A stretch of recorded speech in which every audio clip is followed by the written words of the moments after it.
Hello students. So today we will start revision of circle. Revision of straight line मैं करवा चुका हूँ.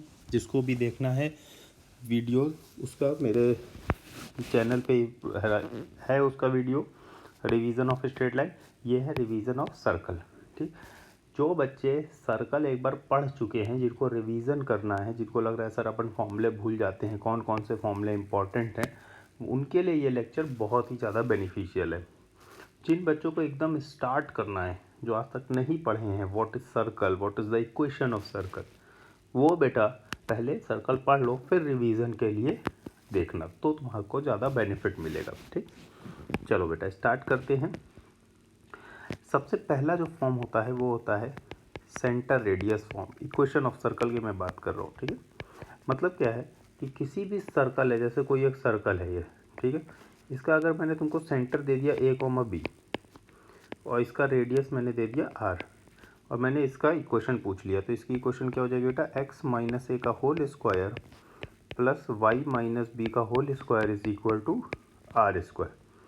अगर सेंटर 0,0 है, इफ सेंटर इज ओरिजिन, ठीक है, अगर सेंटर 0,0 है तो क्या हो जाएगा बेटा, X square plus Y square is equal to are square.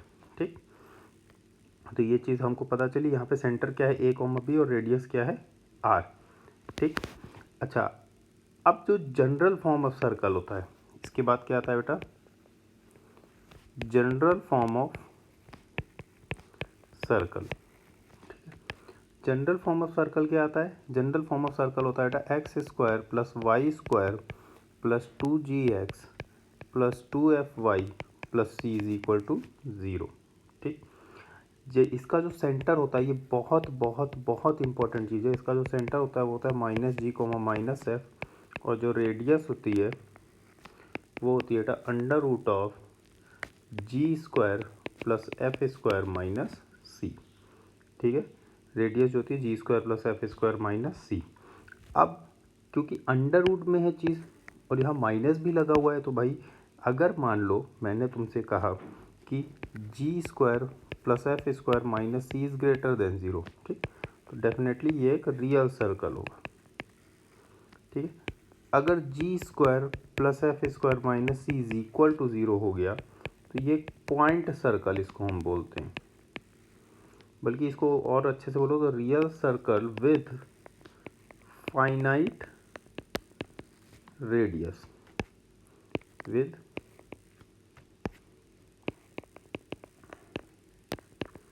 Finite radius, इसको हम लोग एक पॉइंट सर्कल भी बोलते हैं.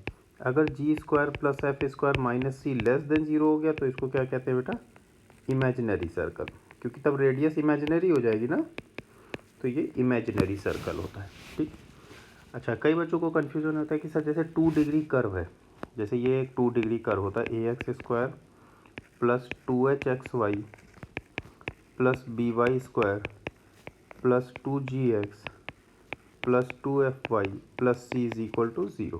ठीक, कि सर क्या ये सर्कल को रिप्रेजेंट कब करेगा, तो ये सर्कल को रिप्रेजेंट तब करेगा जब h 0 हो and a is equal to B हो. बस कई बच्चों को कन्फ्यूजन होता है, sir a is equal to B is equal to 1 नहीं होना चाहिए. ऐसा कोई ज़रूरी नहीं है. अगर a is equal to b हुए then it will represent a circle. अब तुम कहोगे सर यहाँ पे तो आपने 1 लिया है जनरल में. बेटा होता क्या, जैसे a is equal to B हो गया तो तुम इसको क्या लिख सकते हो, तुम खुद सोचो कि इसको अपन लिख क्या सकते हैं, a x square plus a y square plus 2gx plus 2fy plus C is equal to 0. फिर पूरे में a से डिवाइड करते हैं भाई अपन, तो g by a, f by a, c by a, तो उसको भी कोई कांस्टेंट, चलो अपन ने यहाँ पे g, f और c ही मान लिया भाई, g बाई ए को कुछ g ही मान लिया. ठीक है, तो बस कांस्टेंट तो कुछ भी अपन एज्यूम कर सकते हैं. ठीक, बट वो रिप्रेजेंट करेगा सर्कल को. और अब एक और लेकिन पॉइंट यहाँ इंपॉर्टेंट आता है, ये जितने भी हम लोग यहाँ फॉर्मूले पढ़े हैं, अभी आगे भी पढ़ेंगे, वो सब तभी वैलिड हैं जब एक्स स्क्वायर और वाई स्क्वायर का कोएफिशिएंट 1 हो. अगर 1, क्योंकि ये सब देखो रिवीजन में ये सब ज़रूरी है, ये सब मिस्टेक्स होती है मुझे मालूम है. जैसे अगर मान लो मैंने ऐसे दे दिया 2x square plus 2y square plus something plus something plus something is equal to 0 और रेडियस पूछ लिया, तो बच्चे तुरंत कंपेयर करने लगते हैं. पहले 2 से डिवाइड करो, एक्स स्क्वायर और वाई स्क्वायर का कोएफिशिएंट 1 बनाओ, उसके बाद ही जितने भी फॉर्मूले यहाँ पढ़े हैं या अभी आगे पढ़ेंगे तो अप्लाई कर सकते हैं, ठीक है। इसके बाद आता है बेटा नेक्स्ट डायमेट्रिकल फॉर्म, ठीक है। डायमेट्रिकल फॉर्म ऑफ सर्कल मतलब क्या है, जैसे किसी भी दो पॉइंट है तो दो पॉइंट से कितने सर्कल पास हो सकते हैं बेटा, इनफाइनाइट सर्कल, ठीक है, इनफाइनाइट सर्कल पास हो सकते हैं। अब इन इनफाइनाइट सर्कल में से लेकिन अगर ये डायमीटर है, अगर मैं ये कह रहा हूँ कि ये डायमीटर है, तब केवल और केवल एक ही सर्कल पास हो सकता है बेटा। अगर ये डायमीटर है, ठीक है, तब एक ही सर्कल पास होगा। उसकी इक्वेशन होगी x minus X one into X minus X two plus Y minus Y one into Y minus Y two is equal to 0, ठीक है, केवल एक ही। फिर इसके बाद जो नेक्स्ट कॉन्सेप्ट आता है वो होता है intercept, intercept made by circle,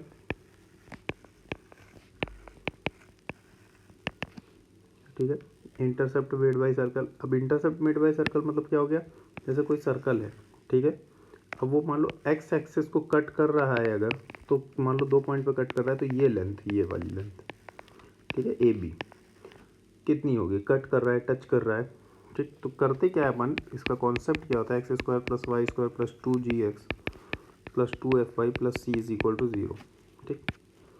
अगर एक्स इंटरसेप्ट निकालना है तुमको तो वाई को 0 रख दो, एक्स में क्वाड्रेटिक आ जाएगी, एक्स में क्वाड्रेटिक आ गई तो दो रूट्स आएंगे बेटा, एक होगा x1, 0, एक होगा x2, 0। इंटरसेप्ट का मतलब क्या हो गया, x2 minus x1, difference of root निकाल लो, वो तो पता होता है, रूट डी बाई मॉड है। तो यहाँ से बेटा जब हम कैलकुलेट करते हैं तो x2 माइनस x1 का जो मॉड आता है बेटा वो आता है 2 under root of g square minus c, ये होता है बेटा एक्स इंटरसेप्ट, ठीक। अब अगर g square minus c is greater than 0 तो क्या मतलब हुआ भाई, कि मतलब हुआ circle cuts the x axis at two distinct point, ठीक है। अगर ऐसा कुछ हुआ बेटा कि भाई g square minus c is equal to 0 तो इसका मतलब हुआ बेटा circle touches the x axis, और अगर हुआ बेटा g square minus c is less than 0 तो इसका मतलब है सर्कल लाइज एबव और बिलो, मतलब कंप्लीटली एबव और completely below the x axis, ठीक।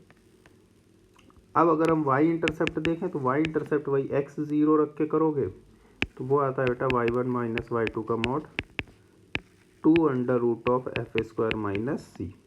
अब सेम कॉन्सेप्ट ये एफ स्क्वायर माइनस सी के लिए भी वैलिड होता है, वहाँ बस y एक्सिस और y एक्सिस हो जाता है।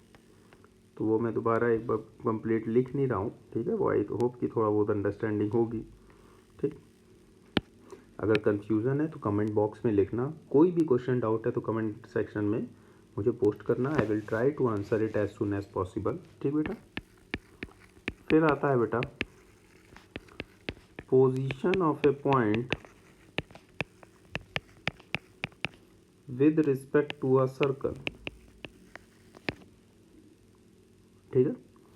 अब जैसे ये सर्कल है, अब कोई भी पॉइंट मैंने दे दिया, ठीक है। अब सर्कल को हम लोग नॉर्मली एस से रिप्रेजेंट करते हैं, एस से। एक्स स्क्वायर सर्कल की जो इक्वेशन होती है plus Y square plus 2gx plus 2fy plus c, ठीक है।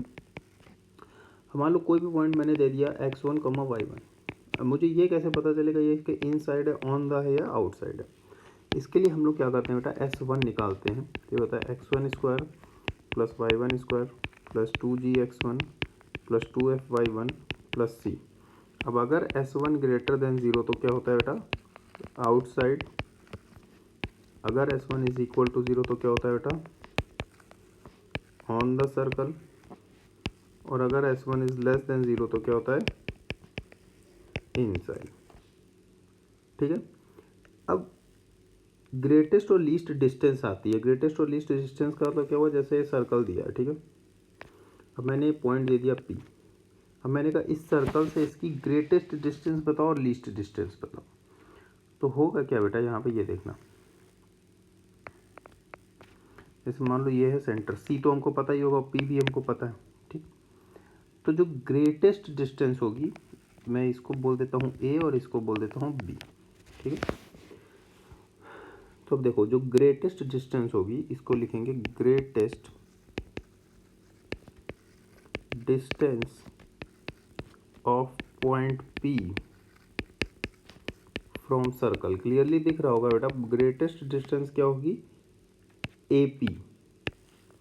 ए पी, तो अब ए पी को अपन क्या लिख सकते हैं, mod of P C plus are.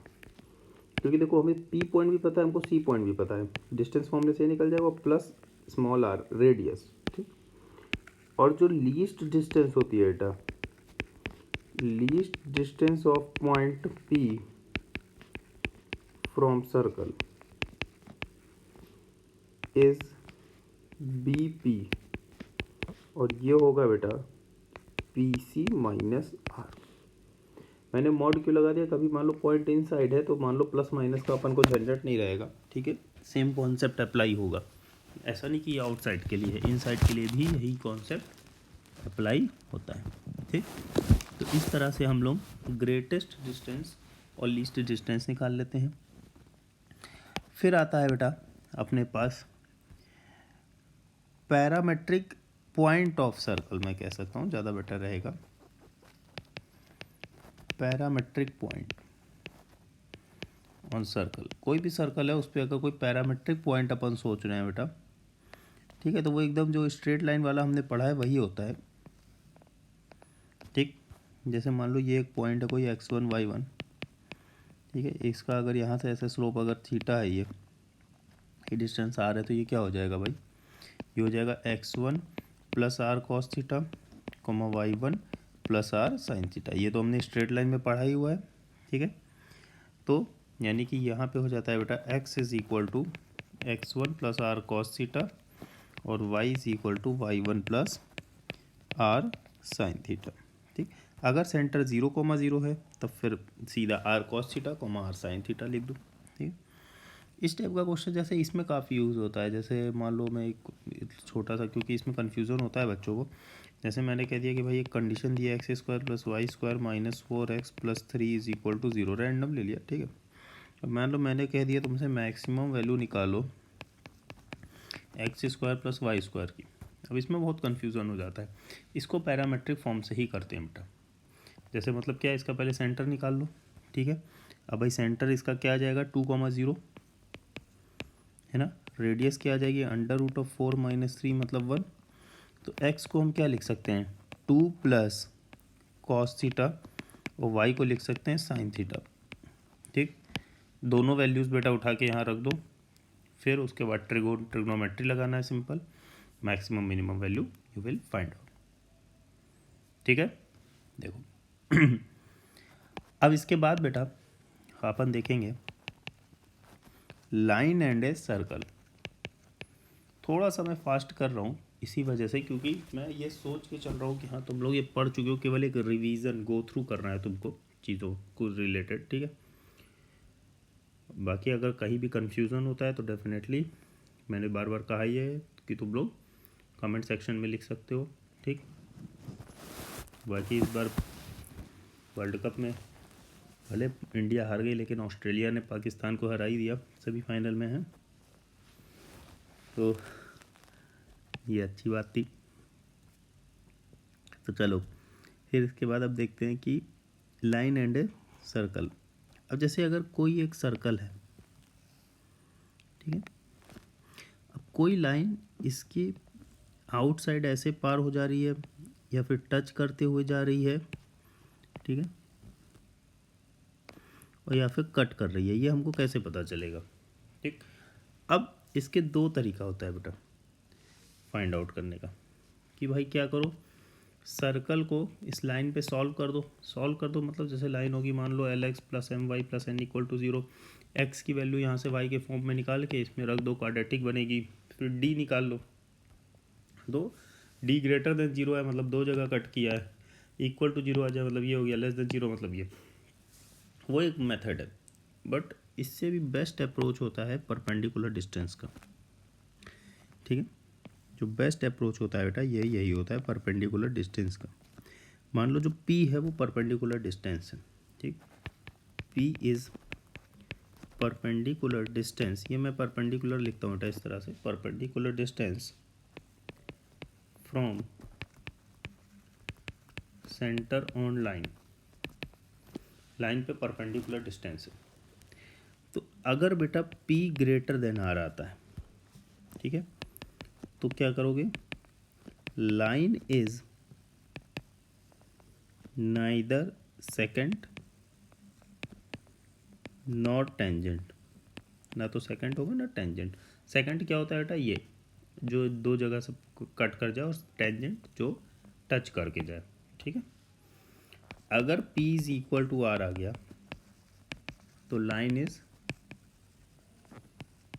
Tangent to the circle,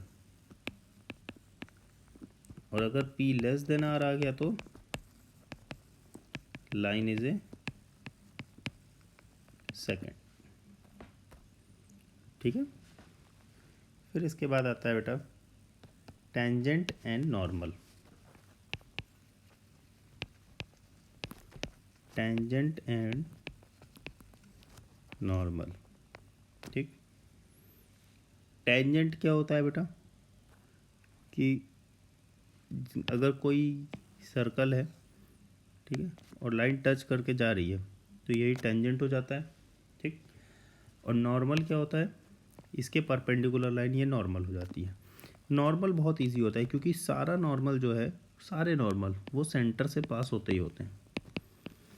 अब देखो अगर मान लो तुमने किसी पॉइंट पे नॉर्मल पूछ लिया तो सेंटर से पास हो ही रहा है, और ये पॉइंट पता है तो सीधा 2 पॉइंट फॉर्म लगाओ, ख़त्म करो क्वेश्चन, है ना।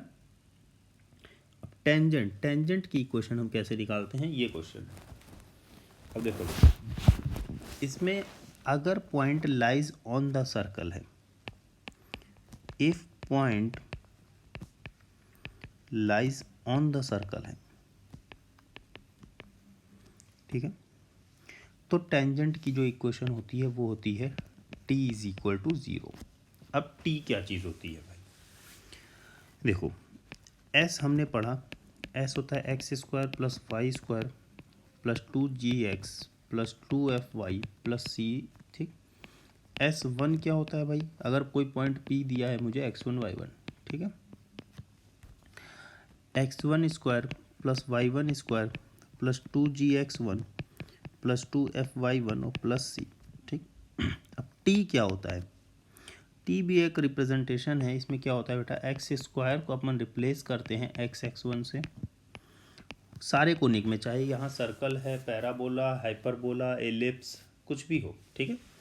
वाई स्क्वायर को y1 से, x को रिप्लेस करते हैं x प्लस x1/2 से, y को रिप्लेस करते हैं y प्लस y1/2 से, और xy को रिप्लेस करते हैं बेटा xy1 प्लस yx1/2 से। इसका यूज़ कम होता है इसलिए स्टूडेंट्स भूल जाते हैं, बट याद रखो इसको, ठीक। तो यहाँ पे t क्या हो जाएगा, x(x1) plus y(y1) plus 2x1 हो जाएगा, ठीक है।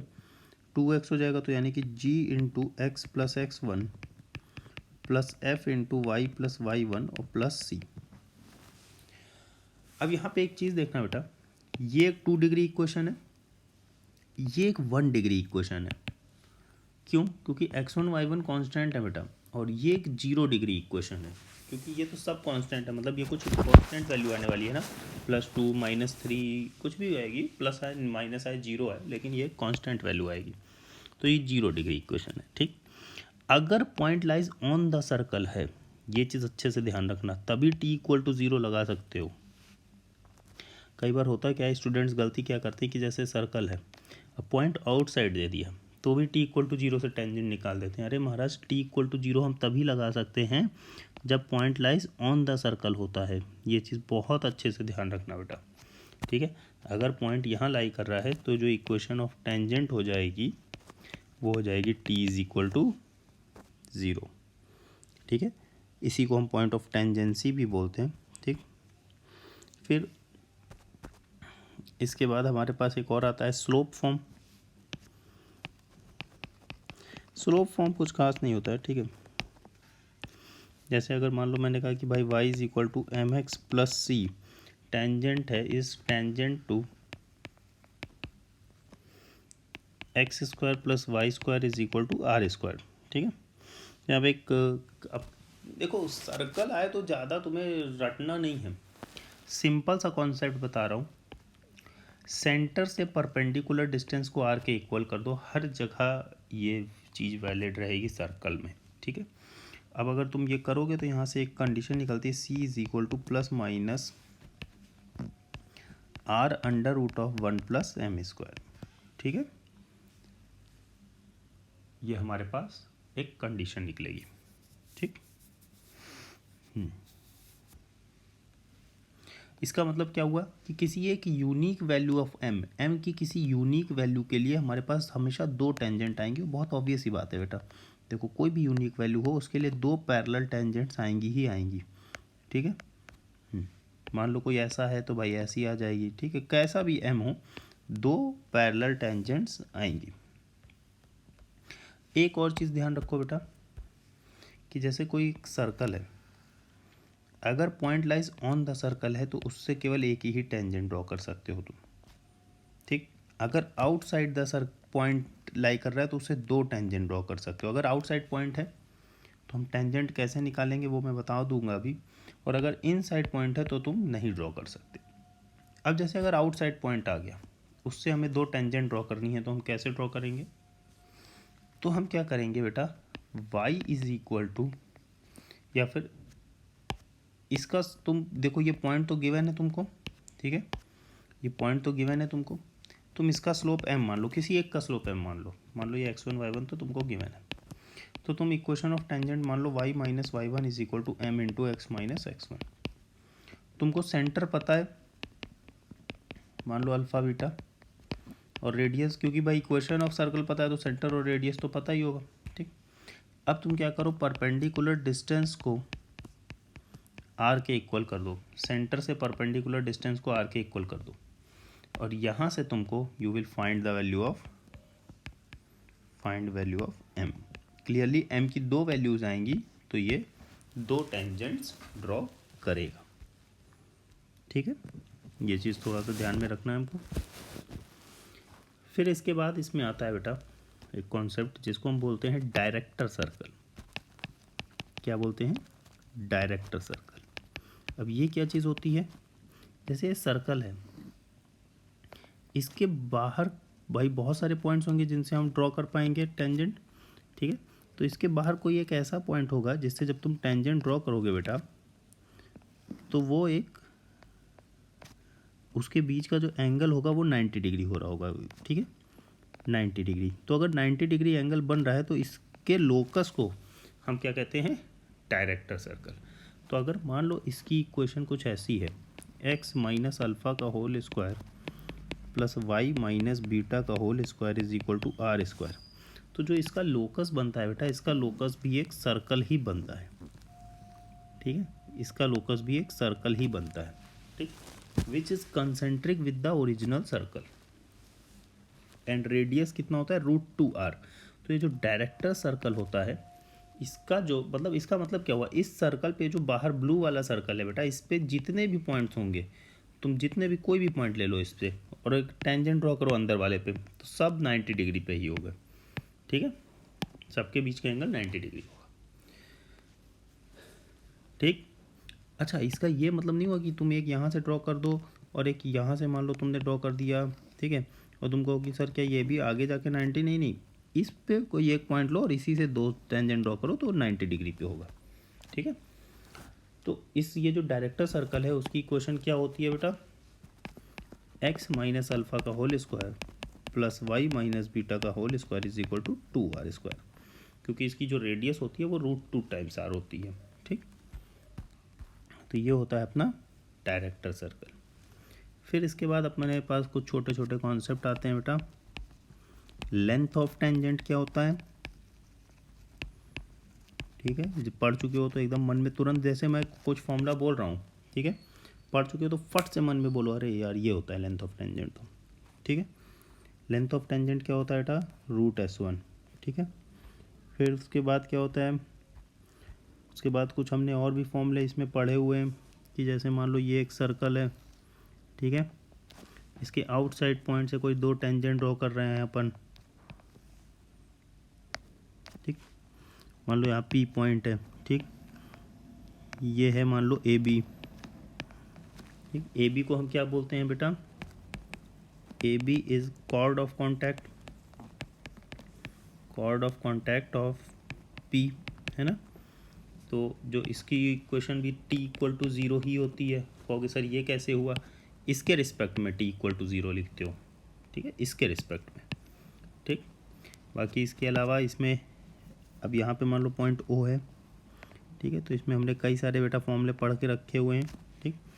मैं यहाँ पे लिख दे रहा हूँ, हाँ ये P हो गया, O हो गया, ठीक है, हाँ। तो और ये डिस्टेंस मान लो L है, ठीक है, इसका रेडियस R है, ठीक है। L जो है वो √S1 के इक्वल है, ठीक है। तो हाँ ये O है, ठीक। तो यहाँ पे हमने सबसे पहला फॉर्मूला पढ़ा हुआ है बेटा, एरिया ऑफ क्वाड्रिलेटरल PAOB, ये होता है बेटा R इंटू L, ठीक। फिर इसके बाद हमने एक और चीज़ पढ़ी हुई है बेटा कि लेंथ ऑफ AB की जो लेंथ होगी बेटा वो क्या होती है 2RL upon √R² plus L², ठीक है। फिर इसके बाद हमने क्या पढ़ा है बेटा, एरिया ऑफ ट्रायंगल PAB, ठीक है, ट्रायंगल PAB इसका एरिया जो होता है वो क्या होता है बेटा, वो होता है RL³ upon R² plus L², ठीक है।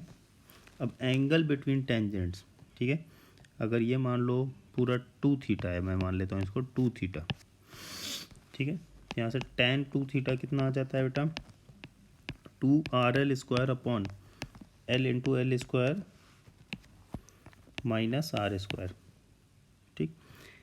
अब यहाँ पे ये ध्यान देना कि जैसे मैंने पूछ लिया कि भाई PAB से पास होने वाला सर्कल की इक्वेशन बताओ, ठीक है, PAB का सर्कम सर्कल बताओ, ठीक। तो यहाँ पे मैं लिख देता हूँ सर्कम सर्कल ऑफ PAB, तो वो बेटा एक्चुअली यही होता है, ये वाला सर्कल, ये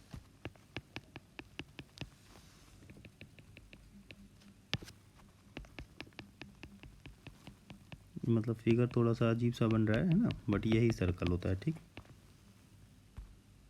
ठीक है। और ये मेरा 90 है और ये भी 90 है, तो क्लियरली बेटा P और O वो क्या हो जाएगा, वो हो जाएगा मेरा डायमीटर। अब अगर ये x1 y1 है और ये अगर मेरा O जो है -g, -f है, ठीक है, तो जो इसकी इक्वेशन होगी, इक्वेशन क्या हो जाएगी बेटा, x मैं डायमेट्रिक फॉर्म लगा दूंगा into x plus G plus y minus y1 into y plus f is equal to 0, ठीक, ये हो गया। अब यहाँ पे हम देखते हैं बेटा equation of chord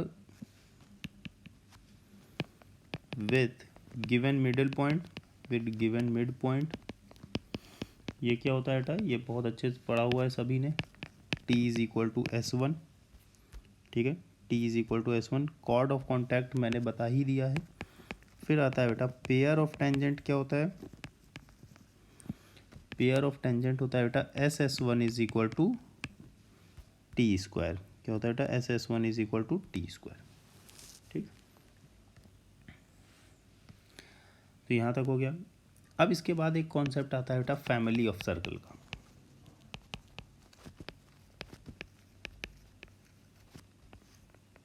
family of circle. Family of circle में क्या होता है, जैसे फैमिली ऑफ लाइन होता है, किसी भी दो पॉइंट से इनफाइनाइट सर्कल पास हो सकते हैं, तो इन सारे सर्कल्स की जो फैमिली होती है बेटा इसी को अपन बोल देते हैं फैमिली ऑफ सर्कल, ठीक है।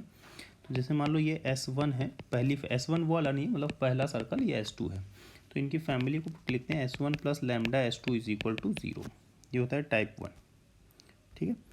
टाइप 2 में क्या होता है भाई, एक सर्कल दिया है और एक लाइन दिया है मान लो, तब भी तो दो पॉइंट मिल जाएंगे, एक S इक्वल टू 0, एक L इक्वल टू 0, तो ये होता है बेटा S plus lambda L is equal to 0, ठीक है। टाइप 3 में क्या होता है कि केवल 2 पॉइंट दिए हैं बस, और कुछ नहीं दिया। अच्छा, अगर 2 पॉइंट दिए हैं तो क्या तुम लाइन पता कर सकते हो? बिल्कुल भाई, 2 पॉइंट फॉर्म से। और क्या कोई एक पर्टिकुलर सर्कल पता कर सकते हो बेटा?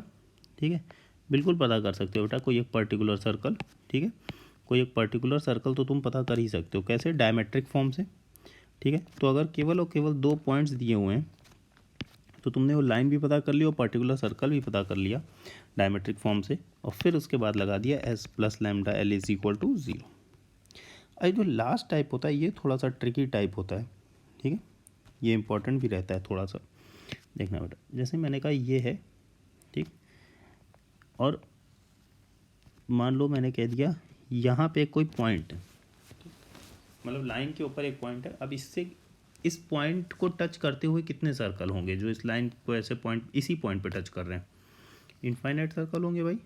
ठीक है, इन सब की फैमिली को कैसे लिखोगे? मान लो ये पॉइंट दिया हुआ है x1 y1, ठीक है, और इस लाइन की इक्वेशन l इक्वल टू 0 दी है। तो इस पॉइंट से तुम क्या करो बेटा, एक पॉइंट सर्कल बना लो। पॉइंट सर्कल मतलब x माइनस x1 का whole square plus y minus y1 का होल स्क्वायर इक्वल टू 0। मतलब s की वैल्यू क्या आ गई बेटा, x माइनस x1 का whole square plus y minus y1 का होल स्क्वायर। ठीक, तो s plus lambda l is equal to 0 ये होता है। ये बहुत इंपॉर्टेंट होता है क्योंकि कई बार पूछा जाता है। ठीक है, इसमें बच्चे कंफ्यूज भी हो जाते हैं। होता क्या है, लाइन दे दिया, एक पॉइंट दे दिया, कह दिया इसी पॉइंट पे टच कर रहा है एक सर्कल, और मान लो एक और पॉइंट दे दिया कि उससे पास भी हो रहा है। तो इस क्वेश्चन बताओ, तो एस प्लस लैम्डा एल लगाओ, फिर इससे पास करवा दो, यहाँ से लैम्डा की वैल्यू आ जाएगी। ठीक, थोड़ा सा क्लियर हुआ क्या होता है ये चीज़? ठीक है बेटा, तो अब अप्रॉक्सीमेट चीज़ें ख़त्म होने पे हैं। ठीक, तो थोड़ा सा बस बचा हुआ है पार्ट। अब देखो, अब इसमें एक पोर्शन आता है पोल एंड पोलार। ये नॉर्मली कई बार टीचर्स नहीं पढ़ाते हैं, ठीक है, लेकिन मैं अब रिवीजन करवा रहा हूँ। अगर तुम लोग को बिल्कुल भी नहीं आइडिया है इसका, नहीं पढ़े हो, तो बता देना, मैं इसको डिटेल में पढ़ा दूंगा। बट होता क्या है पोल एंड पोलार, इसको समझो।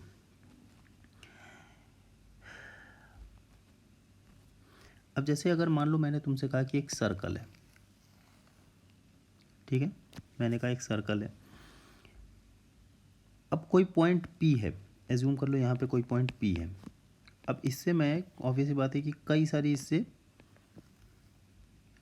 कॉर्ड बना सकता हूँ। ठीक है, अब इन कॉर्ड से मान लो तुमने टेंजेंट ड्रॉ किया, इन कॉर्ड से तुमने टेंजेंट ड्रॉ किया। ठीक है, मान लो ये यहाँ पे मिला। ठीक है, फिर भाई यहाँ पे है, यहाँ पे भी तुमने टेंजेंट ड्रॉ कर दिया। ठीक, मान लो इस जगह पे है, यहाँ पे तुमने ऐसे टेंजेंट ड्रॉ किया। ठीक है, तो अब ऐसे इनफाइनाइट पॉइंट्स मिलेंगे तुमको। इन सारे, ध्यान से सुनना बेटा, इन सारे पॉइंट्स को मिला दो और इनसे जो भी तुम्हारा एक बन रही होगी जो भी कर्व, ठीक है, इसको तुम बोलोगे पोलार और इस पॉइंट को बोलोगे पोल। ये पॉइंट ऐसा नहीं कि आउटसाइड लाई करेगा, इनसाइड भी लाई कर सकता है। कहोगे सर इनसाइड कैसे लाई करेगा? इनसाइड से टेंजेंट, टेंजेंट मैंने बोला ही नहीं। मैंने क्या बोला, कोई भी पॉइंट P है, यहाँ से तुम कॉर्ड ड्रॉ कर रहे हो बेटा, कॉर्ड, समझना बात को, कॉर्ड ड्रॉ कर रहे हो। अब इस कॉर्ड, कॉर्ड भाई ऑब्वियस बात है कि दो जगह कट करेगी कहीं ना कहीं। ठीक है, तो उन दो जगहों पे तुम टेंजेंट ड्रॉ कर रहे हो आगे। ठीक है, मतलब ये कहीं भी आगे ऐसे मिल रही है। ठीक है, ये मान लो यहाँ है, ये यहाँ है, कहीं भी ऐसे मिल रही है। ठीक है, तो उन पॉइंट्स के जो इंटरसेक्शन से जो लोकस बनता है उसको बोलते हो पोलर। ठीक है, और इस पॉइंट P को क्या बोलते हो? पोल।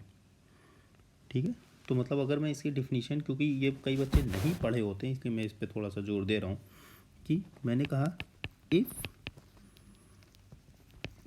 Through point P in the plane of a circle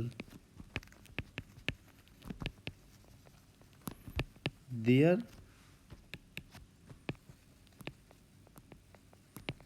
drawn any straight line which meet the circle in Q and R, ठीक है, then locus of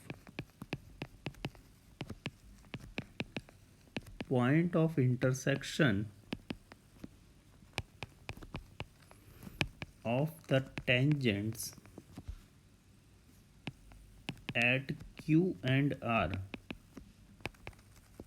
is called the polar of point P, and P is called pole, ठीक है, P is called pole। और सबसे बड़ी बात यह है कि इसका जो इक्वेशन होती है पोलर की, ठीक है, इक्वेशन ऑफ पोलर जो होती है बेटा वो T is equal to zero होती है।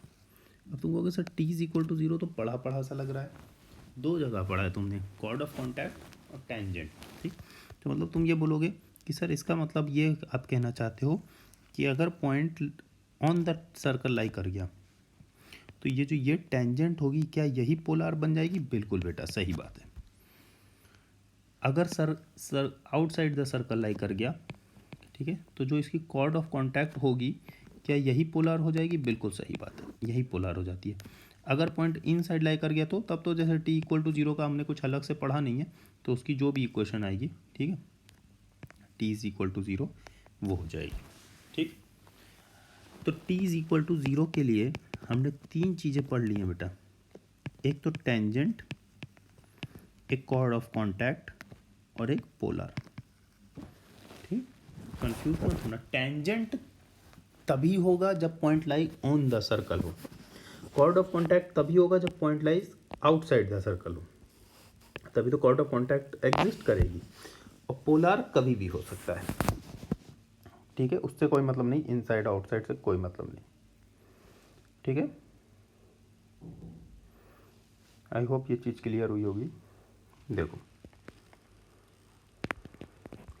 अब इसके बाद हम लोग ये लिखते हैं कि एक चीज़ देखते हैं, कॉन्जुगेट पॉइंट्स क्या होते हैं। कॉन्जुगेट पॉइंट्स कॉन्जुगेट पॉइंट्स ये होते हैं बेटा कि जैसे अब 2 point P and Q are said to be conjugate of each other with respect. देखो मतलब ये हुआ बेटा कि P, क्योंकि ये सारी चीज़ें तुम लोग पढ़ते नहीं हो नॉर्मली, ठीक है, बहुत कम लोग पढ़ाते हैं, इसलिए मैं कह रहा हूँ P and Q said to be conjugate of each other with respect to circle if polar of P passes through Q and vice versa। मतलब क्या हुआ, जैसे मान लो यहाँ पे कोई P पॉइंट है, ठीक है, अब इससे तुमने पोलर बनाया तो ये बना, मान लो इसके ऊपर कोई Q पॉइंट लाई कर रहा है, अब इससे अगर तुम मान लो पोलर बनाओ और ये इससे पास हो, मतलब P का पोलर Q से पास हो, Q का पोलर P से, मान लो यहाँ P है ये Q है, Q का पोलर P से पास हो रहा है, P का पोलर Q से, तो इनको दोनों पॉइंट को क्या बोलोगे? Conjugate points.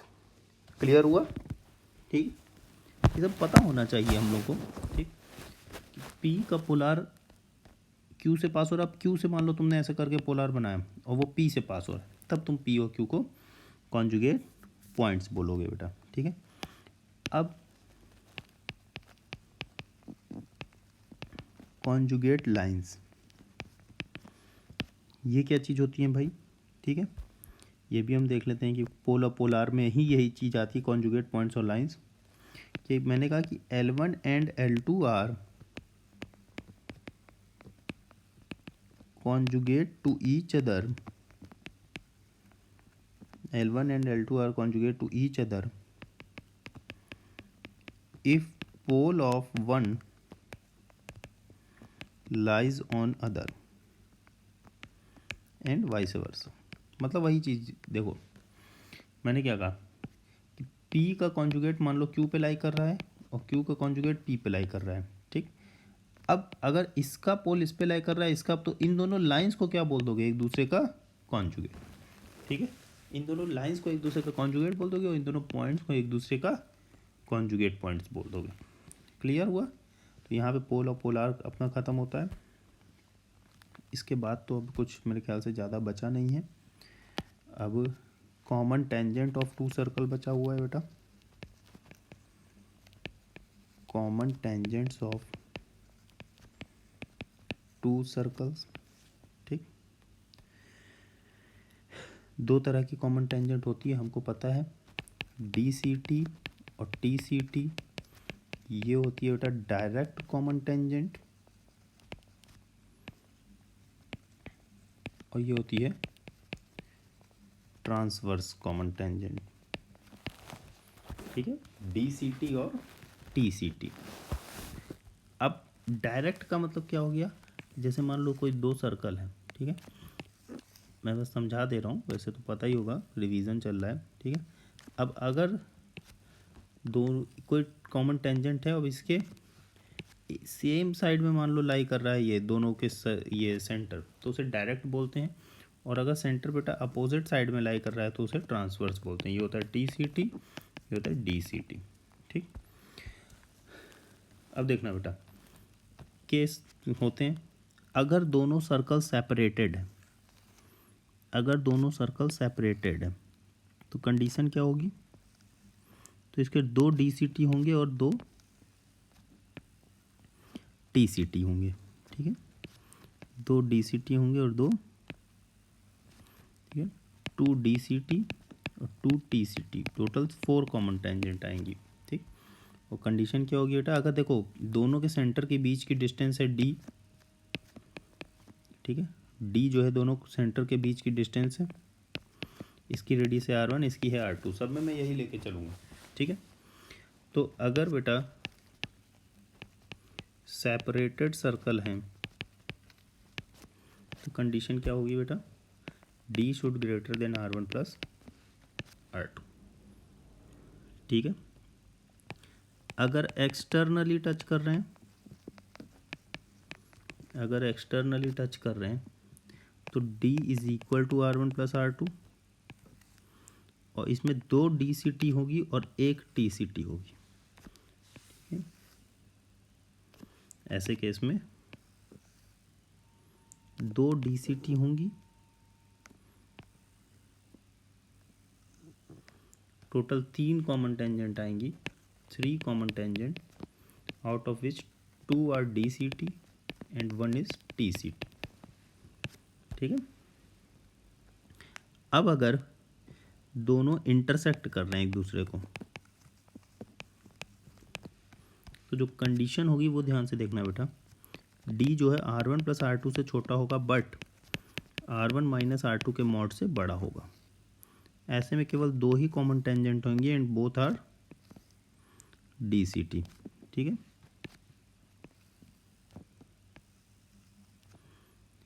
टू DCT बस। ठीक, अब अगर बेटा आता है टचेस इंटरनली, ठीक, टचेस इंटरनली, तब क्या होगा, D is equal to mod of R1 minus R2, only 1 DCT। ठीक, अब अगर एक सर्कल दूसरे के अंदर लाई करता है, ठीक है, मतलब कुछ इस टाइप का होता है, मतलब D is less then mod of R1 minus R2, तो यहाँ पे आता है no common tangent.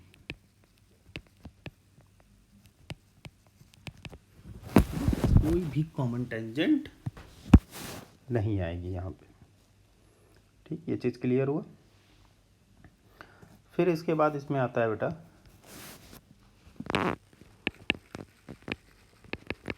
Radical axis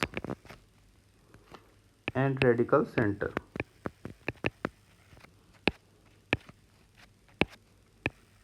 and radical centre, radical axis क्या होता है बेटा, कोई भी दो सर्कल हैं उनसे पावर ऑफ पॉइंट सेम होना चाहिए। पावर ऑफ पॉइंट, मान लो ये है S1 इक्वल टू 0, ये है H2 इक्वल टू 0। हाँ, एक चीज़ मैं यहाँ बताना भूल गया था, क्योंकि चलो सा तेज़ी से चल रहे थे अपन। फैमिली ऑफ सर्कल में जब यहाँ पे S1 plus lambda H2 equal to 0 होता है तो यहाँ lambda should not equal to -1 होना चाहिए बेटा, ठीक है, वरना होगा क्या कि वो स्ट्रेट लाइन बन जाएगी। बाकी इस किसी में नहीं, इन सब में नहीं, इसमें कुछ भी हो सकता है लैम्डा, ठीक है। ये जो है केवल और केवल इस वाले को के लिए वैल्यूड होता है लैम्डा नॉट इक्वल टू -1, वरना एक्स स्क्वायर वाई स्क्वायर का टर्म कैंसिल आउट हो जाएगा, वो स्ट्रेट लाइन बन जाएगी इस वजह से, है ना। और वो यहाँ पे यूज़ होता है रेडिकल एक्सिस और रेडिकल सेंटर में बेटा, ठीक। तो ये क्या होता है, इसकी इक्वेशन होती है S1 minus S2 is equal to 0। ये होता है रेडिकल एक्सिस। अच्छा, मैंने पावर ऑफ पॉइंट क्यों कहा, कई बुक्स में ऐसा लिखा होता है भाई length of tangent. Length of tangent का कॉन्सेप्ट गलत हो जाता है बेटा। क्यों गलत हो जाता है देखना ध्यान से। कोई बच्चा कहेगा सर पावर ऑफ पॉइंट तो S1 होता है, लेंथ ऑफ टेंजेंट तो रूट S1। अगर S1 इक्वल है तो रूट S1 भी इक्वल होगा, बिल्कुल सही बात है। लेकिन अगर तुम लेंथ ऑफ टेंजेंट की बात करोगे तब तो तुम खुद सोचो एक बार, ठीक है, क्या लेंथ ऑफ टेंजेंट में तुम इस वाले केस की बात कर सकते हो? इस वाले केस की तुम बात ही नहीं। इस वाले केस में तुम तो कहोगे सर ये और ये पार्ट होगा, अंदर तो लेंथ ऑफ टेंजेंट आएगा ही नहीं, क्योंकि जब अंदर टेंजेंट ही नहीं होगा तो लेंथ ऑफ टेंजेंट की बात तुम कैसे कर सकते हो भाई, ठीक है।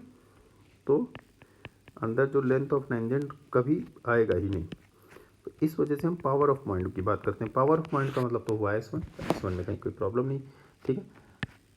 तो अब तुम ये बोलोगे कि सर ये तो कॉमन कॉल्ड हो गई, बिल्कुल रेडिकल एक्सिस कॉमन कॉल्ड को रिप्रेजेंट करता है इस केस में। और इवन मैं बताऊं तो इस केस में जो रेडिकल एक्सिस है वो कॉमन टेंजेंट को रिप्रेजेंट करता है इन दोनों ही केसेस में, ठीक है। तो अगर कभी ये वाली कॉमन टेंजेंट निकालने को आता है तो तुम्हें ज़्यादा मेहनत नहीं करना है बेटा, सीधा रेडिकल एक्सिस निकालो, S1 minus S2 is equal to 0, खत्म, ठीक है। तो ये होता है रेडिकल एक्सिस, ठीक। रेडिकल सेंटर क्या होता है, जैसे अगर मान लो 3 सर्कल लाई कर रहे हैं, ठीक है, 3 सर्कल लाई कर रहे हैं, तो ये एक रेडिकल एक्सिस होगा, ये एक रेडिकल एक्सिस होगा, ये भी एक रेडिकल एक्सिस होगा। तो इन तीनों का जो पॉइंट ऑफ इंटरसेक्शन होता है इसको बोलते हैं रेडिकल सेंटर, इसको बोलते हैं रेडिकल सेंटर, ठीक। अच्छा, अब इसके बाद हम लोग ये देख लेते हैं length of DCT and TCT, इन दोनों की लेंथ देख लेते हैं हम लोग, ठीक। DCT की लेंथ क्या होती है बेटा, मतलब L एक्सटर्नल जिसको हम बोलते हैं, अंडर रूट ऑफ, फॉर्मूला पढ़ा ही होगा, D² minus R1 minus R2 का होल स्क्वायर। और L इंटरनल TCT क्या होती है, under root of D² minus R1 plus R2 का होल स्क्वायर। एक और चीज़ रहेगा बेटा, ठीक है, कि जो DCT और TCT है वो दोनों एक दूसरे को इक्वल रेशियोज में डिवाइड करते हैं, मतलब कुछ ऐसा होता है बेटा, देखना।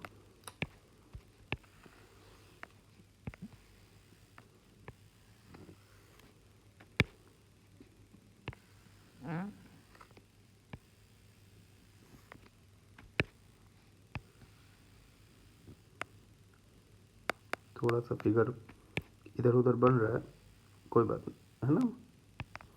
ये C1 है, ये C2 है, मान लो ये P पॉइंट है, ये Q पॉइंट है, ठीक।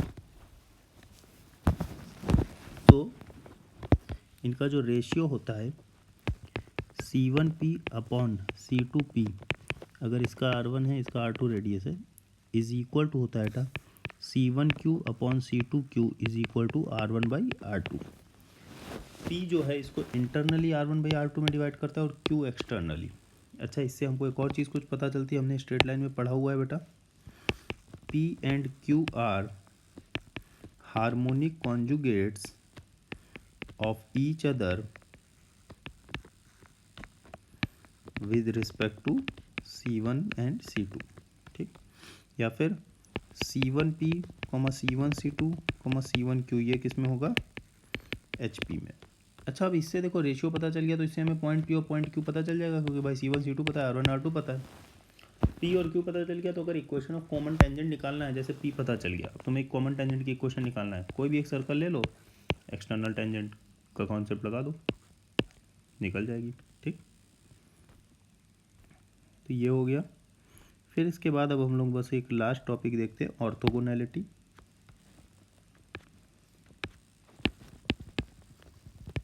ऑर्थोगोनैलिटी, ऑर्थोगोनैलिटी क्या होता है बेटा, कि जैसे कोई दो सर्कल हैं, वो एक दूसरे को इंटरसेक्ट कर रहा है, कोई भी दो कर्व अगर एक दूसरे को 90 डिग्री पे इंटरसेक्ट करते हैं तो उसे हम ऑर्थोगोनल कर्व बोल देते हैं बेटा। ठीक है, जितनी भी जगह इंटरसेक्ट करें हर जगह 90 डिग्री पे ही करना चाहिए। ठीक, अब अगर मान लो ये एंगल थीटा है, ठीक है, ये है R1, ये है R2, ये है D। सबसे पहली बात तो अगर तुमको निकालने को आ जाए तो सारे, ऐसा नहीं कि सब 90 डिग्री पे ही होता है, नहीं। तो ये सॉल्यूशन ऑफ ट्रायंगल का फॉर्मूला होता है R1 square plus R2 square minus D square upon 2R1 R2। ठीक है, अब अगर मान लो इसका जो सेंटर है वो है -G, -F1 और -G2, -F2।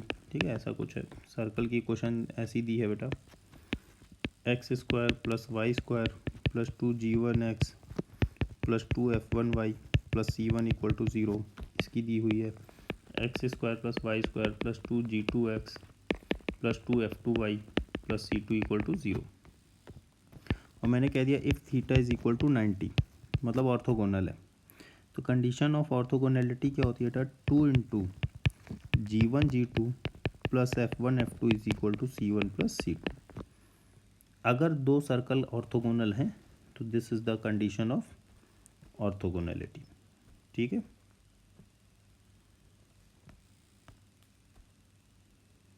ठीक, तो ये अपना जो बेसिक सारे फॉर्मूले हैं वो कंप्लीट होते हैं। ठीक है, कहीं भी कोई भी डाउट होगा बेटा तो इसमें पूछ लेना। अगर ये वीडियो अच्छा लगे तो मेरे चैनल को सब्सक्राइब करो और शेयर करो। ठीक, और कोई भी कन्फ्यूज़न होती है तो ये केवल मैंने बार बार कहा उन्हीं स्टूडेंट्स के लिए जिनको बस एक क्विक रिवीजन चाहिए सर्कल का। ठीक है बेटा, इसी तरह मैं क्विक रिवीजन के और भी कॉन्सेप्ट तुमको डालता रहूँगा। इससे सबसे बड़ा तुम लोग का जो फ़ायदा होगा कि तुमको एक जो फॉर्मूला कॉपी टाइप की होती है वो अपने आप बनाने की ज़रूरत नहीं रहेगी, फटाफट इससे बन जाएगा। ठीक है, वो एक बहुत क्विक फॉर्मूला कॉपी टाइप की बन जाएगी। ठीक है बेटा, ओके, बाय।